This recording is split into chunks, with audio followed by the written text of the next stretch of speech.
This will definitely deal with Antifa people. Hey, I'm Jay Feza from the Rebel.media. You know me as someone who goes to Antifa protests and riots. Well, right now I'm going to talk to the main man, the American patriot himself, based Stickman, to ask him questions about how to behave during Antifa riots and protests. Hey, Base Stickman, how are you doing over there?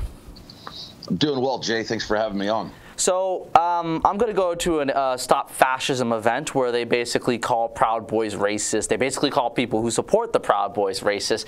Exactly what should I do at that event? Well, you know, you definitely don't want to get into the I'm not a racist argument, because that's never going to work. I feel like it's pretty easy for me to win that, though, right? Oh, well, I mean, you're not going to win any kind of arguments with these people. You know, anybody left of Marx is a neo-Nazi in their eyes. So I generally don't get into the back and forth shouting. I just don't. I am more there in the capacity to make sure that my fellow right-wing brothers and sisters are protected. And I'm watching Antifa, watching what they're doing, watching their tactics, because they do have a set tactics that they adhere to when they attend these rallies. So you basically serve as defense against those who want to censor free speech. What equipment do you bring to actually fight off Antifa and defend yourself and those who want to, you know, express themselves? So they'll have a stick similar to this. This is about the right length for a pretty good club. Whether I'm at a pro-Trump rally or I'm there to counter-protest Antifa, I always make sure I carry a stick. So what I'll do is you can just staple a American flag on the end of a stick like this. A cheap solution for the helmet is a baseball helmet. So it's light. You can still move and like bob and weave if you have to. It's got ear holes so you can hear what's going on around you. A motorcycle helmet.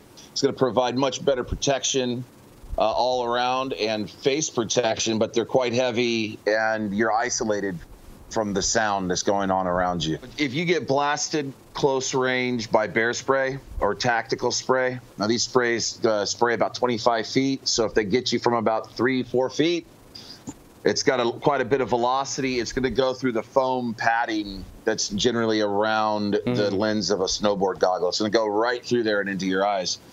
So these goggles here, you can see they don't have any foam padding. This is a chemical splash goggle. So there's no foam padding that the bear spray can make it through. So you'll want to have a goggle that can protect against those kind of mace attacks. And then, of course, respirator. Now, this is kind of overkill. You're not going to need this much filtration to ward off your typical mace or bear spray. Yeah. So they actually sell these like neoprene respirators online. They're really streamlined. They fit right here and they just snap behind your head.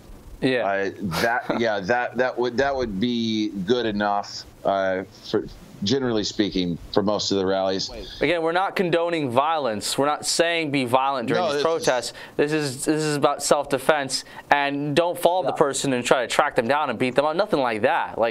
But for self-defense purposes, you gotta do what you gotta do. You don't have to, for self-defense purposes. You do not have to wait to be struck. Yeah. You can feel that your life or your safety is in danger, and then react in self-defense. There does not have to be a physical confrontation, right? So you get like 5 dudes, and they're starting they're sizing you up, they're surrounding you. You see like their fists are getting clenched, they're squaring off, they're starting to square their stance. You know, so instead of standing with their legs parallel, they're taking up a fighter's stance, and then maybe they're taking their shoulders like that so they can bring one in on you like that. That's when you have to like back off. You pick the dude closest to you and you just start lighting them up. And you want to boom, hit the next guy, hit the guy in front of you. You want to hit 3 of them right off the rip, and then you want to backpedal and get the hell out of there. Get into a safe situation. All right, thank you so much for joining me. Sure, Jay. Thanks for having me. So after talking to Base Stickman, I think I've decided to buy myself some protection for the riots and protests that I go to against Antifa. Good? This will definitely deal with Antifa people. Well, here's something, right? Here's something. Some metal hat, huh? Protect me from those metal bats. Got myself a bulletproof vest right here. Good old bulletproof vest. And I got myself my hat. I think this will protect me from Antifa. And I need a stick, something hard that I could smack over someone's head. Oh, would you look at that, huh? Would you look at that? Guys, look at this. Baton. They just legalized this in Canada. Finally, I don't need a license to own a baton. I think this will do. This will do. This will be my stick.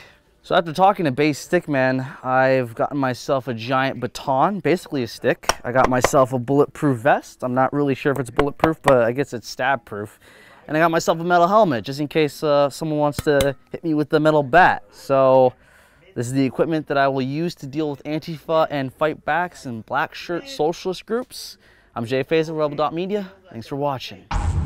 If you enjoyed this video, like, subscribe, Rebel.media, and don't forget to defend yourself while dealing with Antifa.